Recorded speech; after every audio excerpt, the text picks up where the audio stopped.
नमस्कार मित्रों, बहुत बहुत स्वागत है आपका Fact Study SM YouTube channel पर। तो आज हम 23 दिसंबर 2021 के जितने भी इंपॉर्टेंट क्वेश्चन बन सकते हैं सारे हम इस वीडियो में डिस्कस करेंगे और हर क्वेश्चन से रिलेटेड इंपॉर्टेंट फैक्ट भी आपको बताएंगे।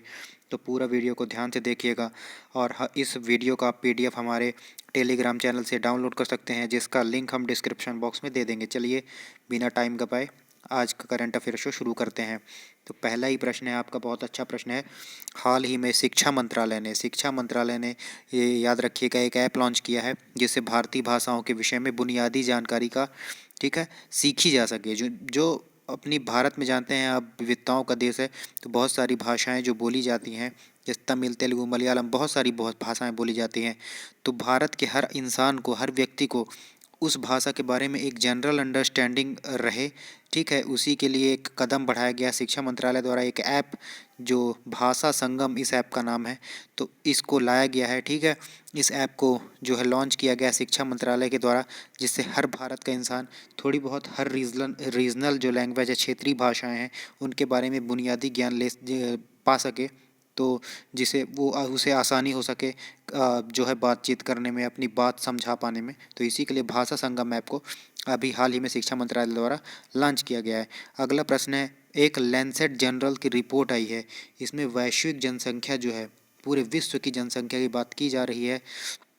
ये पीक पर कब पहुंचेगा, मतलब एक अभी जनसंख्या बढ़ती जाएगी बढ़ती जाएगी बढ़ती जाएगी और यहाँ पर पहुंचेगी, जैसे ही ये पीक पॉइंट है मान लीजिए इसका, यहाँ पर जनसंख्या पहुंचकर अब इसके बाद फिर घटना शुरू कर देगी। ये पीक पॉइंट, तो ये पीक पॉइंट पर कब पहुंचेगी, प्रश्न ये है। तो ये 2064 तक, 2064 तक ये लेसेंट जनरल की एक रिपोर्ट है कि 2064 तक पीक पर अपनी वैश्विक जनसंख्या जो है, ग्लोबल जो पॉपुलेशन है, वो पहुंच जाएगी। तो याद रखिएगा इस प्रश्न का उत्तर सी हो जाएगा, तीसरा हो जाएगा 2064 तक। अगला प्रश्न है, हाल ही में national crime record bureau NCRB, जिसे कि 1986 में स्थापित किया गया था, इसके अभी हाल ही में निदेशक कौन बन गए हैं। तो इसके निदेशक बन गए हैं विवेक गोगिया। याद रखिएगा IPS अधिकारी हैं, IPS अधिकारी विवेक गोगिया इसके निदेशक बन गए हैं। अजय पाल सिंह बंगा जनरल अटलांटा कंपनी के अभी हाल ही में प्रमुख बनाए गए हैं। तो ये बात भी आप याद रख सकते हैं। और मोहित चौहान के बारे में हमने अभी डिस्कस किया था कि कौन बनाए गए हैं, आप पिछले वीडियो में आप कमेंट सेक्शन में बता सकते हैं। अगला प्रश्न, अच्छा प्रश्न है, हाल ही में 15 दिसंबर 2021 को सरदार पटेल, हमारे लौह पुरुष, ठीक है, इनकी कौन सी डेथ एनिवर्सरी मनाई गई। तो इनकी अभी हाल ही में डेथ एनिवर्सरी 71वीं डेथ एनिवर्सरी मनाई गई। अगला प्रश्न देख लेते हैं, ऑस्ट्रेलिया नहीं है ये, सॉरी ऑस्ट्रेलिया नहीं है, ऑस्ट्रेलिया गलत छप गया है, ऑस्ट्रिया है, याद रखिएगा ऑस्ट्रिया है, ऑस्ट्रिया, इसको करेक्ट कर लीजिएगा। ऑस्ट्रिया के नए चांसलर हाल ही में किन्हें चुना गया है। तो हाल ही में कॉर्ल नेहमर जो हैं, इन्हें ऑस्ट्रिया का नया चांसलर नियुक्त किया गया है, याद रखिएगा। ओलाफ शोल्स अभी हाल ही में जर्मनी के नए चांसलर बने हैं, एंजेला मर्केल को हराकर, ठीक है। तो ये बात भी आप याद रखेंगे। अब ऑस्ट्रिया के बने हैं, तो ऑस्ट्रिया की राजधानी क्या हो जाती है, वियना, याद रखिएगा, वियना ऑस्ट्रिया की राजधानी हो जाती है, ऑस्ट्रेलिया नहीं है। एक बार फिर से बता रहा हूँ, ऑस्ट्रिया के नए चांसलर बने हैं कार्ल नेहमर। अगला प्रश्न देख लेते हैं, भारत का पहला अंतर्राष्ट्रीय मध्यस्थता एवं सुलह केंद्र कहाँ पर खोला गया है। तो ये जो है हैदराबाद में खोला गया है। हैदराबाद जो कि तेलंगाना की राजधानी है, हैदराबाद में खोला गया है। यहाँ पर क्या होगा कि जो अपना सुप्रीम कोर्ट होता है या जो कोर्ट होते हैं, उसका जो अतिरिक्त जो भी मध्यस्थता करने पर जो मामले सुलझाए जा सकते हैं, उन्हें कोर्ट में न ले जाकर इस मध्यस्थता केंद्र और सुलह केंद्र में ले जाकर इन्हें जल्द से जल्द निपटा दिया जाएगा। इससे कोर्ट का जो है बोझ भी कम होगा। तो इसका जो उद्घाटन करने आए थे हमारे चीफ जस्टिस जो है रमणा, ठीक है, NV रमणा साहब, और तेलंगाना के जो CM हैं KCR, ठीक है, KCR का फुल फॉर्म आपको पता होगा, बताने की ज़रूरत नहीं है, के चंद्रशेखर राव, है ना, इन्होंने इसका उद्घाटन किया है। तो बिल्कुल आप याद रखिएगा, CM जैसे मैंने बताया KCR हैं, के चंद्रशेखर राव, और यहाँ के गवर्नर कौन है, तो यहाँ के गवर्नर है तमिल साई सौंदरराजन, याद रखिएगा तमिल साई सौंदरराजन। और हाल ही में भारत का पहला खेल मध्यस्थता केंद्र भी खोला गया है। तो क्या आप बता सकते हैं? जी हाँ, अहमदाबाद में भारत का पहला खेल मध्यस्थता केंद्र अहमदाबाद गुजरात में खोला गया है। तो ये बात भी आप याद रखिएगा। और यहाँ पर बात हैदराबाद की आई है, तो हैदराबाद को ऑपरेशन जो पोलो चलाया गया था, इससे पुलिस कार्रवाई की गई थी और हैदराबाद को भारत में मिला लिया गया था। याद रखिएगा। हैदराबाद में चार मीनार भी है। अब और कुछ फैक्ट देख लीजिए। माय नेशन माय स्टॉल राज्य कारागार विभाग का, यहाँ पर तेलंगाना राज्य कारागार विभाग, याद रखिएगा, राज्य कारागार विभाग का यहाँ पर माय नेशन स्टॉल राज्य कारागार विभाग ने यहाँ पर चला रखा है। याद रखिएगा, एक कार्यक्रम है माय नेशन स्टॉल, याद रखिएगा।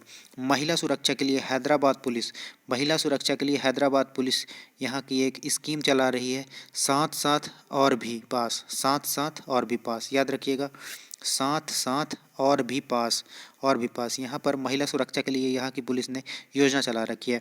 भारत का 39वां जो है UNESCO world heritage site Kakati Ramappa Rudreshwar मंदिर, ये भी तेलंगाना में ही है। 40वां कौन है, इसी बात पर बता दीजिए। धौलावीरा जो कि गुजरात में है, वो 40वीं यूनेस्को वर्ल्ड हेरिटेज साइट है। 14वीं अमूर्त विरासत हाल ही में दुर्गा पूजा को बनाया गया है। ये बात भी आप याद रखेंगे। और क्या देख सकते हैं तेलंगाना के बारे में, तो कमलेश्वर परियोजना भी यहाँ पर गोदावरी नदी पर चल रही है। याद रखिएगा, कमलेश्वरम परियोजना यहाँ पर गोदावरी नदी पर चल रही है। याद रखिएगा।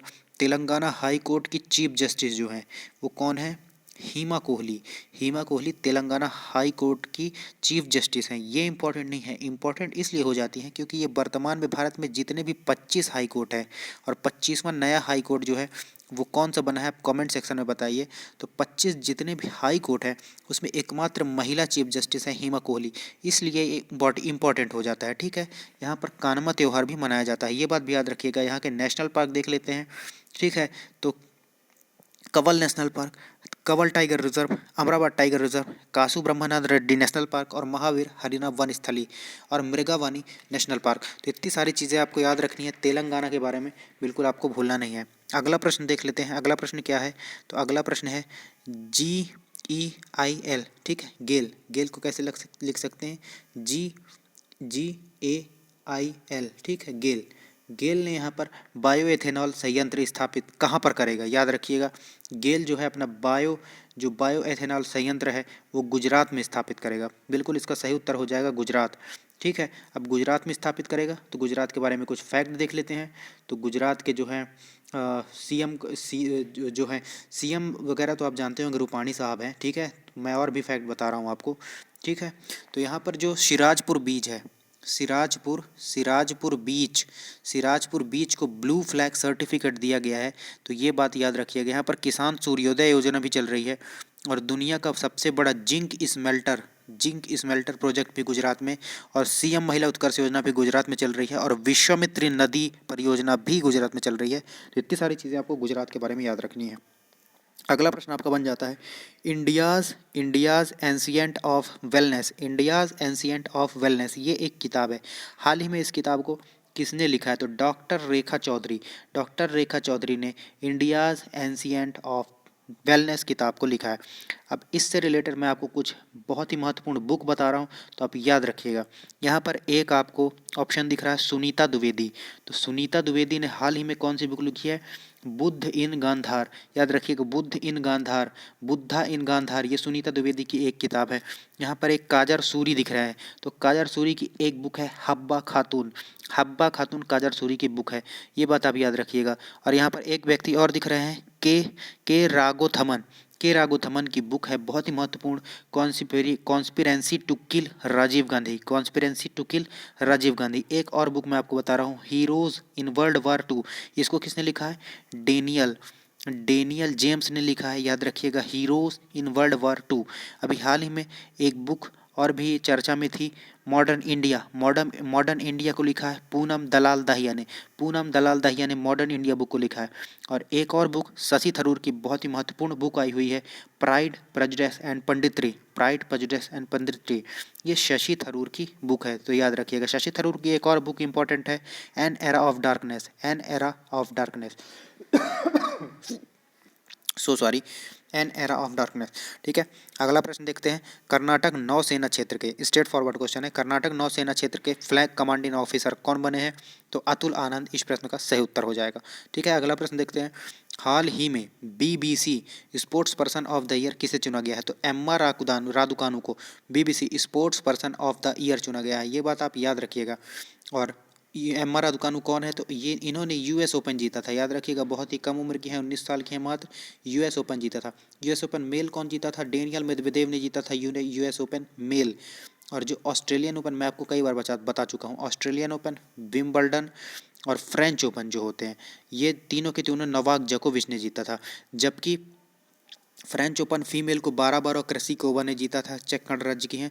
ऑस्ट्रेलियन ओपन नाओमी ओसाका ने जीता था, जापान की हैं। और विंबलडन को ऑस्ट्रेलिया की एशले बार्टी ने जीता था।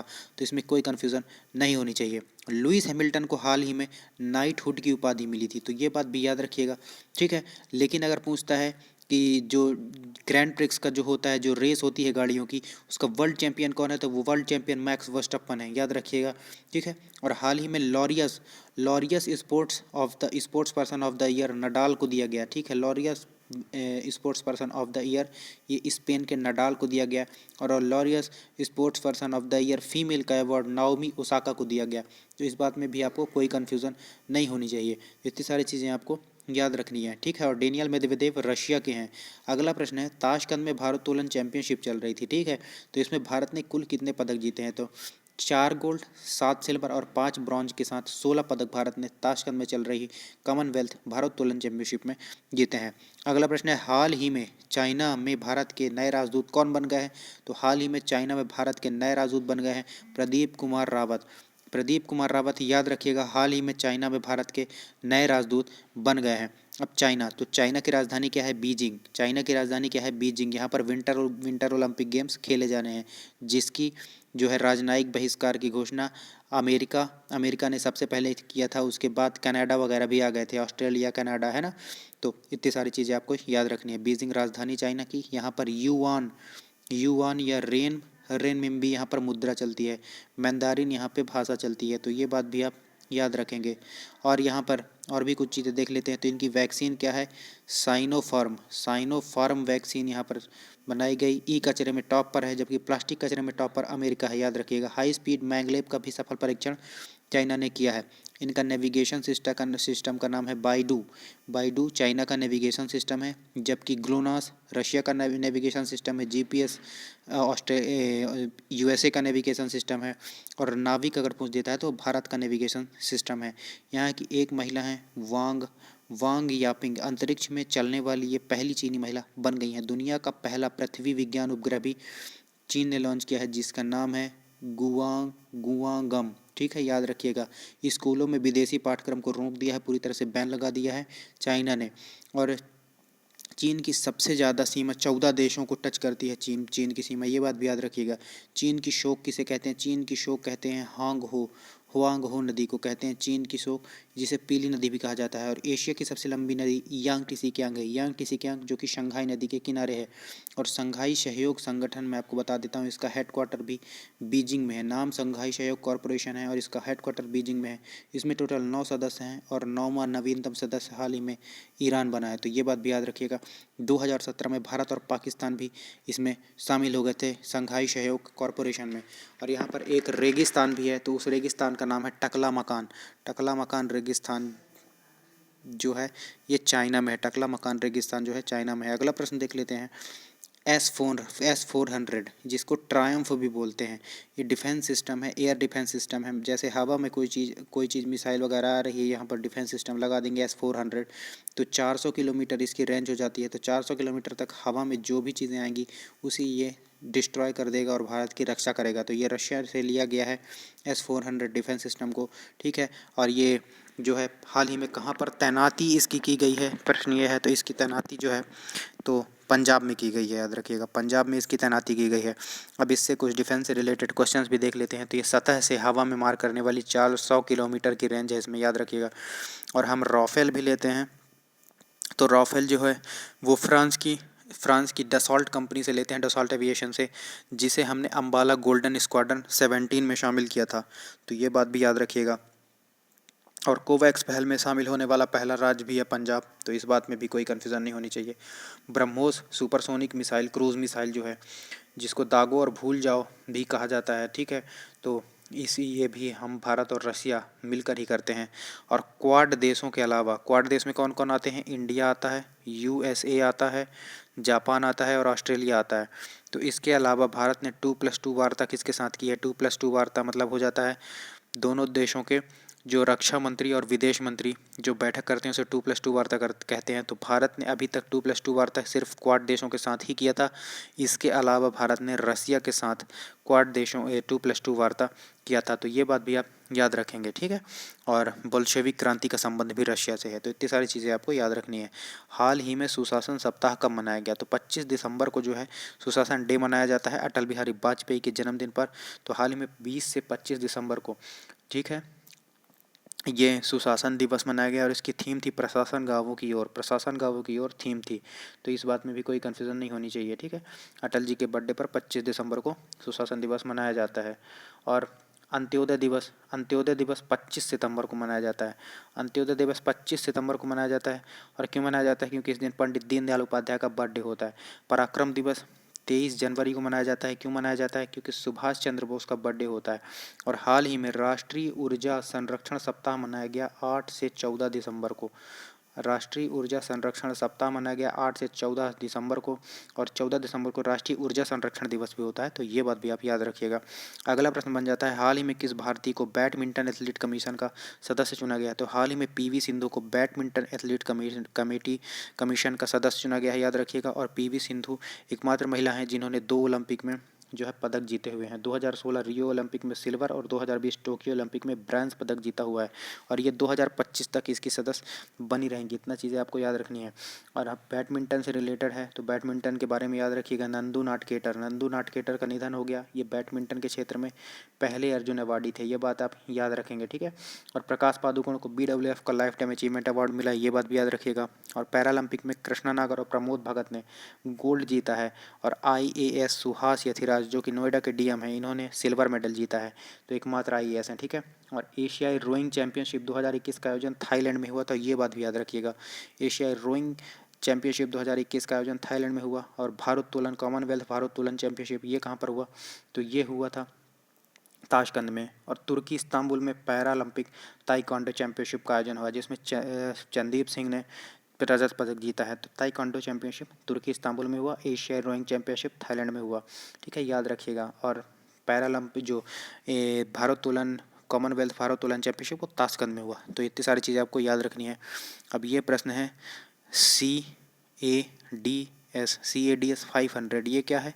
तो ये है कंट्रोल एरियल डिलीवरी सिस्टम। इसमें क्या किया जाएगा कि हवा में ही सामानों की डिलीवरी की जाएगी। ये एक डिफेंस सिस्टम ही है जिसकी, ठीक है, जो 500 किलो तक का जो 500 किलो तक का सामान है उसकी डिलीवरी दे सकता है, हवा में ही दे सकता है। इसका DRDO ने कहाँ पर सफलतापूर्वक प्रदर्शन या परीक्षण किया? तो आगरा में, याद रखिएगा। आगरा में DRDO ने इसका सफलतापूर्वक प्रदर्शन किया, याद रखिएगा, ठीक है। इसकी क्षमता 500 किलोग्राम है, ये बात भी आप याद रखेंगे। अब देख लेते हैं एक प्रोजेक्ट 75 चल रहा है। इसमें कौन कौन से इंडिया और फ्रांस के बीच में प्रोजेक्ट 75 चल रहा है? इसके अंतर्गत INS कलवरी, खांदेरी, करंज और वेला, ये 4 टाइप के, ठीक है, जो है ये जहाज़ बनाए जाएंगे, ये बात आप याद रखिएगा। और क्या बताया जा सकता है DRDO के बारे में? DRDO जो है 1 जनवरी 1958 को बना हुआ है, याद रखिएगा। सतीश रेड्डी इसके प्रमुख है। सतीश रेड्डी को आर्यभट्ट पुरस्कार मिला हुआ था। और इसका मोटो है बलसमूलम विज्ञानम, ठीक है। और DRDO ने CRPF के लिए एक रक्षिता नाम का एम्बुलेंस भी विकसित किया है, तो ये बात भी याद रखिएगा। और स्वदेशी हाई स्पीड ड्रोन अभ्यास का परीक्षण भी DRDO ने ही किया है, तो ये बात भी याद रखिएगा। और क्या बताया जा सकता है? आगरा का सुर सरोवर झील, जिसे कीथम झील भी कहते हैं, रामसर साइट में शामिल हुआ है, तो ये बात भी याद रखिएगा। इंद्रजाल ये स्वदेशी ड्रोन डिफेंस सिस्टम है, तो ये बात भी याद रखिएगा। और देश की पहली स्वदेशी पिस्टल ASMI को विकसित भी DRDO ने ही किया है। और एंटी रेडिएशन मिसाइल रुद्रम का परीक्षण भी किया, ठीक है। DRDO ने ही किया है, ये बात भी याद रखिएगा। और ब्रह्मोस सुपरसोनिक क्रूज मिसाइल का परीक्षण हाल ही में चांदीपुर उड़ीसा से किससे किया गया था, तो सुखोई 30 MKI से किया गया था, ये बात भी आप याद रखेंगे। अगला प्रश्न देख लेते हैं। हाल ही में United nation women award for leadership commitment, ये किसे सम्मानित किया गया है, तो महिलाओं की आवाज़ उठाने के लिए और क्लाइमेट चेंज में बहुत सारा योगदान देने के लिए दिव्या हेगड़े को हाल ही में United nation women award for leadership commitment 2021 से सम्मानित किया गया। यहाँ पर दिख रही हैं आपको हरनाज कौर संधू, तो ये जो है मिस यूनिवर्स 2021 चुनी गई हैं। पहली चुनी गई थी 1994 में सुष्मिता सेन, और 2000 में लारा दत्ता। उसके बाद हरनाज कौर संधू जी चुनी गई हैं, जो कि चंडीगढ़ की हैं, ये बात आप याद रखिएगा। और मिस यूनिवर्स में जाने के लिए मिस दीवा इंडिया जीतना पड़ता है, तो ये बात भी याद रखिएगा। और यहाँ पर एक दिख रही हैं मेधा पाटकर, नर्मदा बचाओ आंदोलन से संबंधित है, ठीक है। यहाँ पर सुंदरलाल बहुगुणा याद रख लीजिएगा, चिपको आंदोलन से संबंधित हैं। और ये दिव्या हेगड़े कर्नाटक की हैं, याद रखिएगा। तो कर्नाटक का नया जिला हाल ही में विजयनगर बनाया गया है, ये बात भी आप याद रखेंगे। और यहाँ पर सुष्मिता लैंका भी दिख रही हैं, तो सुष्मिता लैंका को एशिया परावर्तन पुरस्कार से सम्मानित किया गया था, ठीक है, पेंगोलिन संरक्षण के लिए, तो ये बात भी याद रखिएगा। और हाल ही में कुछ सम्मान की बात हो ही रही है, तो सरस्वती सम्मान किसे मिला, शरद कुमार निम्बाले को। शरद कुमार निम्बाले अगर हो जाएगा, जिन्हें अपनी पुस्तक सनातन के लिए सरस्वती सम्मान मिला है। और अगर शरद पगारे हो जाता है तो उन्हें 30वां व्यास सम्मान बिरला फाउंडेशन को द्वारा मिलता है, जो शरद पगारे को पाटलिपुत्र के साम्राज्य के लिए 30वां व्यास सम्मान मिला है, ये बात भी याद रखिएगा। और अंतर्राष्ट्रीय रेंजर अवार्ड अगर पूछ देता है, तो उत्तराखंड के महेंद्र गिरी को अंतर्राष्ट्रीय रेंजर अवार्ड मिला है। तो इतनी सारी चीज़ें आपको याद रखनी है, बिल्कुल मत भूलिएगा। अगला प्रश्न देख लेते हैं। हाल ही में पार्बो वायरस है, ये पार्बो वायरस अमरावती में 2000 कुत्तों में पाया गया है। यह अमरावती कहाँ पर है, तो यह अमरावती आंध्र प्रदेश में नहीं है, ये महाराष्ट्र में है, जहाँ पर 2000 कुत्तों पर पार्बो वायरस पाया गया, ठीक है, याद रखिएगा।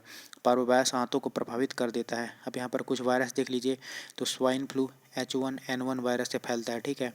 और हाइड्रोफोबिया रेबीज हो जाता है, जो कुत्ते काटने से रेब्जो वायरस से फैलता है, बिल्कुल। तो इतनी सारी चीज़ें आपको याद रख लेनी है ना। और ये जो याद रखिएगा, अमरावती आंध्र प्रदेश वाली अमरावती नहीं है, तो इसमें कोई कन्फ्यूज़न मत रखिएगा।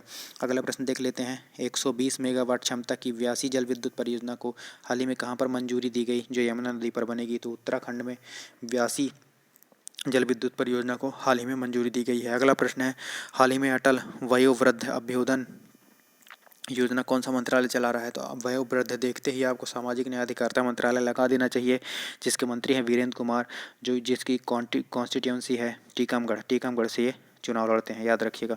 सहकारिता मंत्रालय दिख रहा है, जिसके मंत्री हैं अमित शाह। और यहाँ पर चलिए ठीक है, अगला प्रश्न देख लेते हैं। हाल ही में laser communication relay demonstration system, इसको किसने लॉन्च किया है, किसने अपनाया है। ये जो है डेटा को, जो नॉर्मल सिस्टम होता है उससे 100 से 200 गुना ज़्यादा डेटा भेजा जा सकता है इस तकनीक से, तो इसको नासा ने हाल ही में अपना लिया है, ठीक है। जाक्सा दिख रहा है, जापान का है, रॉसकॉस्मोस रशिया का है, इसरो भारत का है, और नासा जो है वो अमेरिका का है, याद रखिएगा। नासा एक लूसी मिशन कर रहा है, याद रखिएगा, लूसी मिशन कर रहा है। मंगल और पृथ्वी के बीच जो क्षुद्र ग्रह होते हैं उनकी स्टडी करने के लिए लूसी मिशन है नासा का। और नासा एक डार्ट मिशन भी करता है।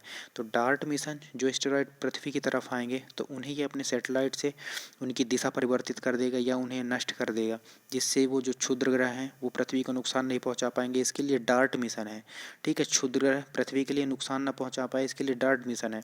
लेकिन क्षुद्र ग्रहों का अध्ययन करने के लिए लूसी मिशन है। तो कोई कन्फ्यूज़न नहीं होनी चाहिए, नासा के मिशन ही मैं आपको बता रहा हूँ। एक ही जेम्स वेब नाम का टेलीस्कोप भी नासा ने शुरू किया है, याद रखिएगा। और शुक्र ग्रह के लिए 2 मिशन चलाता है नासा, तो डाविंसी प्लस मिशन चलाता है और एक वेरिटास मिशन भी चलाता है। तो ये दोनों शुक्र ग्रह के लिए नासा के मिशन हैं, याद रखिएगा। चांद का मिशन है नासा का आर्टेमिस चांद का मिशन है नासा का, याद रखिएगा। इजराइल का भी चांद का मिशन है बेरशीट, याद रखिएगा ये बात भी, ठीक है। और जापान का चांद का मिशन क्या कहलाता है, स्लिम। जापान का जाक्सा का जो है चांद का मिशन स्लिम कहलाता है।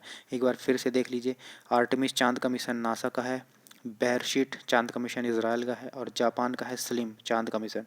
नासा का ड्रैगन फ्लाई मिशन शनि ग्रह के जो टाइटन उपग्रह है ना, जो टाइटन उपग्रह है इसके अध्ययन के लिए नासा ने ड्रैगन फ्लाई मिशन चला रखा है, ये बात भी याद रखिएगा। और नासा ने बृहस्पति उपग्रह के बृहस्पति जो ग्रह है उसके उपग्रह है यूरोपा, उसके लिए क्लीपर मिशन चला रखा है, तो ये बात भी याद रखिएगा, क्लीपा मिशन भी चला रखा है। तो इतनी सारी चीज़ें आपको मलेरिया के नासा के बारे में याद रखनी है। अगला प्रश्न मलेरिया का है तो मुझे वही दिख गया। ठीक है, WHO ने रिपोर्ट प्रकाशित की है, मलेरिया में कितने लोग 2021 में मर गए। तो मलेरिया में हाल ही में 6.27 लाख लोग मलेरिया से मर गए। तो काफ़ी बड़ी ये संख्या है, 6.27 लाख लोग मलेरिया से मर गए। ठीक है, ये WHO की रिपोर्ट है। और विश्व जो मलेरिया डे होता है वो 25 अप्रैल को मनाया जाता है, तो ये बात भी याद रखेंगे।